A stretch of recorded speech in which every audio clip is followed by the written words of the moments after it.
մենք բնակիչների հետ շփում չենք ունեցել, որովհետև արդեն դա ծրագրի այդպես մասներ որ ժամանակ չկար, սակայն մենք շփվել ենք դպրոցի աշխատողների հետ, երբ դպրոց ենք մտել, տեսել ենք դպրոցը ամբողջությամբ եւ դպրոցի աշխատողների հետ ենք շփվել, դպրոցը արտակարգ բարեկարգ եւ ապահով դպրոց էր, այնտեղ մի բան կար, որ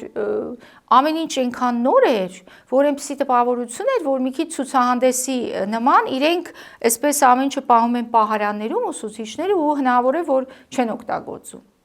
Ենթադրենք ինչ-որ դասի համար լաբորատոր սարքեր կամ սպորտային դահլիճը եւ պետք է անպայման վստահ լինել, որ այդ ամենը կիրառվում է, օգտագործվում է։ Ինչ վերաբերվում է մենք տեսանք հեռվից բնակիչներ, մենք տեսանք ֆուտբոլ խաղացող երեխաներ, Կիրանցից մի քիչ այն կողմ, այնտեղ բասկետբոլ թե ֆուտբոլ էր, չեմ հիշում, բայց ասեցին, որ այդ գյուղում կա 10 երեխա եւ մենք տեսանք 10-ից 7-ին, որոնք շատ ուրախ, շատ զվարթ, ոգևորված խաղում էին, կարծես թե բասկետբոլի դաշտ էր, ոչ թե ֆուտբոլի։